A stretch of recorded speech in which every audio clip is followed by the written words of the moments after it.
It was an evening that brought together persons of different races, tribes, and religion to chart the cause of peace, especially for Nigeria.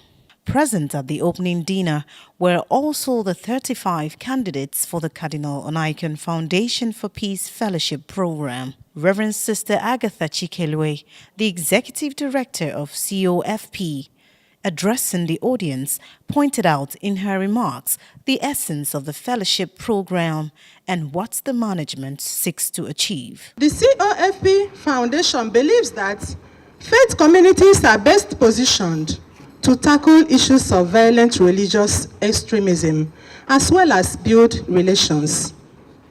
The purpose of introducing COFP Fellowship Program is to effectively empower religious men, women, and youth with skills on dialogue, negotiation, and mediation. Advancing peace-building efforts through this process will build the capacities of grassroots leaders as actors in social cohesion, integration, and peace-building. Our COFP Fellowship Program is the first of its kind in Nigeria. If there is one cause or program that is going to change you inside out, then this is it. The richness and diversity of insights that fellows and trainers brings into this program makes it unique and innovative, rarely offered elsewhere. Through this fellowship program, fellows will reaffirm commitments, learn from past experiences, explore and identify actions that would address the reoccurring and ever-evolving challenges of promoting peace in the country. Adding his voice, John Cardinal Onaikan, the founder of COFP, stated that dialogue and mediation through the religious leaders will be a positive force for lasting peace and harmony in Nigeria. In a world where extreme religious views and ideologies are used to justify violent extremism and insurgency, the roles that religious leaders can play in countering such views and ideologies, as well as foster unity, understanding, respect, and cooperation, cannot be overestimated. This is why I'm convinced that building interfaith cooperation and partnership are essential in advancing inclusive society, since peace can only be achieved when we understand, respect, and accept differences. Above all, I believe that lasting peace also depends on our government doing its duty to show more commitment in addressing issues of social justice. The present situation of tension and conflict across our lines of diversities in Nigeria today makes all the more necessary and urgent every effort to promote sincere dialogue, mutual respect, and just peace. This is the key focus of the Cardinal Onaikan Foundation for Peace, an outfit that I'm encouraging and supporting under the general auspices of the Catholic Archdiocese of Abuja, with our dear Reverend Sister Agatha Chikelwe, DMMM, as Executive Director. Top-level religious leaders have a grave responsibility to lead the nation in the way of peace and harmony.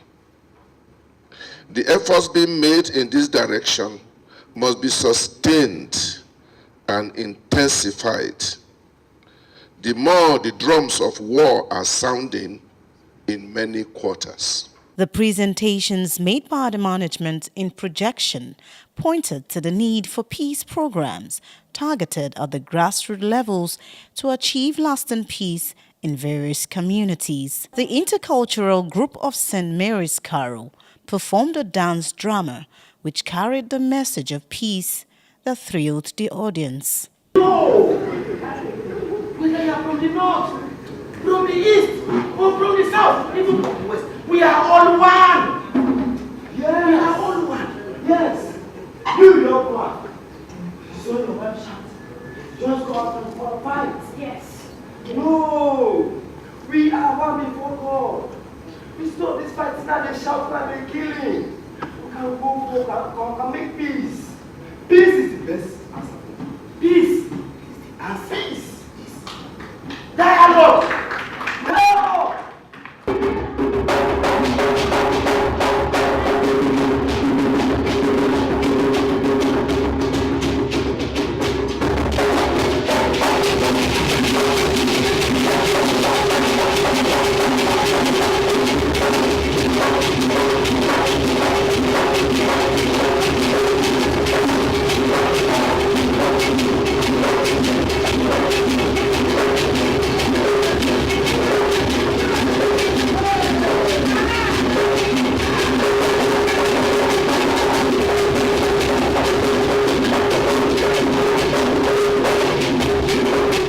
Your Lordships, Excellencies, distinguished ladies and gentlemen.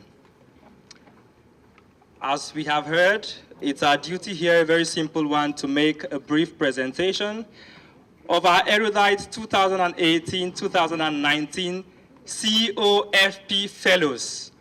We proudly call them our Pioneer Fellows for the Fellowship Program, a peace program. They are 35 in number, and I want to say they are very privileged because we had at least 70 applications. Now, we didn't do much publicity, but we found that at least 70 people applied in just a short while. Now, that is the extent to which we feel, and rightly so, we claim, people are eager to work for peace. So it's our pleasure to have our 35 fellows. Welcome to the 2018-2019 COFP Fellowship Program on Interreligious Dialogue and Mediation. Please meet our distinguished fellows. First on the list, we have Danjuma Zekaria Abundu from Kaduna State, a Christian and pastor of the Assemblies of God Church. He is here to increase his capacity in interreligious dialogue and mediation in order to better manage conflicts in his state of Kaduna and beyond. Next, we have Obaze Sidikat from Edo State, the leader of the Muslim women group of Benin Central Mosque. She hopes to put in great participation in the fellowship program to further build her capacity in peace building. It's our pleasure to have Bello Abdul Jalil from Oyo State, a Nasfat Muslim and branch missioner of the Nasrullahi Fatih Society. He has a burning desire to be very competent in matters of interreligious dialogue, and he is here to achieve that. Cecilia Nwaneka Okolo from Enugu State, a Catholic Christian and the national president of the Catholic Women Organization of Nigeria. She wishes to sharpen her skills and broaden her horizon in the Interreligious Dialogue and Mediation sphere through COFP Fellowship Program. The management, candidates and guests expressed their views. I'm grateful to God that the fellowship is quite enriching. It's educative. I have been learning a lot since I came. And I believe that the COFP Foundation is doing a great job. Participating in this kind of programs, we understood so many things that were not clear and not clearer for us, which, we are tolerating each other, and I hope to learn more skills. Well, the desire to participate and contribute to quench the growing fires that is, catching up here and there in Nigeria, the unrest that we are witnessing nowadays. I think, people like me can contribute to quench, such kind of fire, diffuse tension, and then, bring peace generally to my country. It was all about learning how to live together, learning how to live in peace, being able to advocate and also talk to our people out there how to tolerate each other, not just tolerate, love each other in spite of the diversity. I'm sure I'm not the only one who is worried about lack of peace in the nation. And especially because I'm now 74 years old. For much of my life as a young man in Nigeria, we lived in peace, relative peace. People were moving around freely. You don't have to, there was not this kind of polarization. And government was in control of things. Well, we have a situation now that gives a grave cause for concern. I acknowledge I have been learning a lot since I came at COFP. Their approach is not only timely, but being African, it is an actual way because religion is our way of life. Religion is at the central part of our existence as Africans. So using religion as a tool to promote peace is acknowledging that as diverse as the many beliefs we have as African, from traditional African religion, Islamic, Christianity, all that together coordinated can help promote peace. Nigeria is often in the headlines of news for negative events or situations, and therefore is bringing us hope and joy to see that there are also positive initiatives, positive commitment. Sometimes maybe these positive aspects are not so well known and need to be more known because to encourage the people to go the same path of the foundation of the cardinal. I want to appreciate this program because it is the first of its kind. You can see how the cardinal did this wonderful job by bringing people together from different kind of denominations together just to learn how to teach other people how to make peace. I mean, he has set the ball rolling for us to see how can we get more of this in Nigeria.